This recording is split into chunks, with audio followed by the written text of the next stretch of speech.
ಗಿಲ್ಲಿ ನಟ ಅಂದ್ರೆ ಹಲವರಿಗೆ ತುಂಬಾನೇ ಇಷ್ಟ. ಅದ್ರಲ್ಲೂ ಗಿಲ್ಲಿ ನಟ ಈಗ ಸಿನಿಮಾ ಮಾಡ್ತಿದ್ದಾರಲ್ಲ, ತುಂಬಾ ಜನರಿಗೂ ಕೂಡ ಒಂದು ಕ್ಯೂರಿಯಾಸಿಟಿ ಇದೆ, ಯಾವ ಒಂದು ಸಿನಿಮಾ ಟೈಟಲ್ ಯಾವುದು, ಯಾವ ರೀತಿ ಇರುತ್ತೆ ಕತೆ ಅಂತ. ಯಾಕೆಂದ್ರೆ for the first time hero ಆಗ್ತಿರೋದು, ಮತ್ತೆ ಹೀರೋ ಆಗಿ ಜನರು ಕೂಡ ಅವರನ್ನ ನೋಡಕ್ಕೆ ಸಿದ್ಧವಾಗ್ತಾ ಇದ್ದಾರೆ.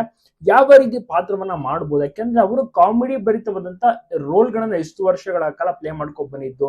ಸಡನ್ ಆಗಿ ಹೀರೋ ಅಂದ್ರೆ ಎಲ್ಲಾ ರೀತಿಯ ಒಂದು ಎಮೋಷನ್ ಅನ್ನ ಅವ್ರು ತೋರಿಸ್ಬೇಕಾಗುತ್ತೆ, ಒಂದು ಹೀರೋಯಿಸಮ್ ಇರ್ಬೇಕಾಗುತ್ತೆ, ಫೈಟಿಂಗ್ ಮಾಡಬೇಕು, ಮತ್ತೆ ಒಂದು ರೊಮ್ಯಾಂಟಿಕ್ ಆಗಿರ್ಬೇಕಾಗುತ್ತೆ. ಇದೆಲ್ಲವೂ ಕೂಡ ಗಿಲ್ಲಿ ಮಾಡುತ್ತಾರಾ, ಮತ್ತೆ ಅವರು ಹೀರೋ ಮೆಟೀರಿಯಲ್. ಸೊ ಈಗ ಎಲ್ರು ಕೂಡ ಒಂದು ಪ್ರಶ್ನೆ, ಮತ್ತೆ ಯಾರಾಗ್ತಾರೆ ಜೋಡಿ, ಗಗನ ಅಥವಾ ಕಾವ್ಯನೇ ಆಗ್ಬೋದಲ್ವಾ ಅಂತ ಜನರಿಗೆ ಒಂದು ರೀತಿಯಲ್ಲಿ ಕ್ಯೂರಿಯಾಸಿಟಿ.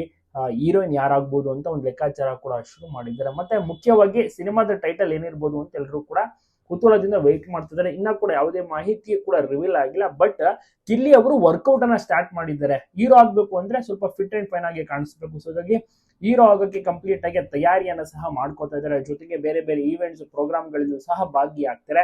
ಗಿಲ್ಲಿ ನಟನನ್ನ ದೊಡ್ಡ ಸ್ಕ್ರೀನ್ ಅಲ್ಲಿ ನೋಡೋಕೆ ಇನ್ನ 1 ವರ್ಷ ಕಾಯಲೇಬೇಕು. 1 ವರ್ಷದ ಒಳಗೆ ಗಿಲ್ಲಿ ನಟನ ಒಂದು ಸಿನಿಮಾ ಖಂಡಿತವಾಗ್ಲೂ ಕೂಡ ಬರುತ್ತೆ. ಬ್ಯಾಕ್ ಟು ಬ್ಯಾಕ್ ಫಂಕ್ಷನ್ ಪ್ರೋಗ್ರಾಮ್ಗಳಲ್ಲಿ ಬ್ಯುಸಿ ಆಗ್ತಾನೆ ಇದ್ದಾರೆ. ಒಂದು ದಿವಸವೂ ಕೂಡ ಫ್ರೀ ಇಲ್ಲ. ಬಿಗ್ ಬಾಸ್ ಮುಗ್ದಿದ್ದು ಕಂಪ್ಲೀಟ್ ಆಗಿ ಕಾರ್ಯಕ್ರಮಗಳು ಬರ್ತಾನೆ ಇದೆ. 4 ತಿಂಗಳಾದ್ರೂ ಕೂಡ ಗಿಲ್ಲಿ ಹವಾ ಅಂತೂ ಕಡಿಮೆ ಇಲ್ಲ. ಎಲ್ಲರೂ ಕೂಡ ಕರ್ಸ್ಕೊತಾ ಇದ್ದಾರೆ ನಮ್ಮ ಇವೆಂಟ್ಗೆ ಬನ್ನಿ ಬನ್ನಿ ಅಂತ. ಸೊ ಅಷ್ಟರ ಮಟ್ಟಿಗೆ ಬ್ಯುಸಿ ಆಗ್ಬಿಟ್ಟಿದ್ದಾರೆ ಗಿಲ್ಲಿ ನಟ. ಜೊತೆಗೆ ಸಿನಿಮಾ ಮುಹೂರ್ತ ಶೂಟಿಂಗ್ ಕೂಡ ಆದಷ್ಟು ಬೇಗ ಸ್ಟಾರ್ಟ್ ಆಗುತ್ತೆ, ಅದರಲ್ಲೂ ಕೂಡ ಭಾಗಿಯಾಗಲಿದೆ.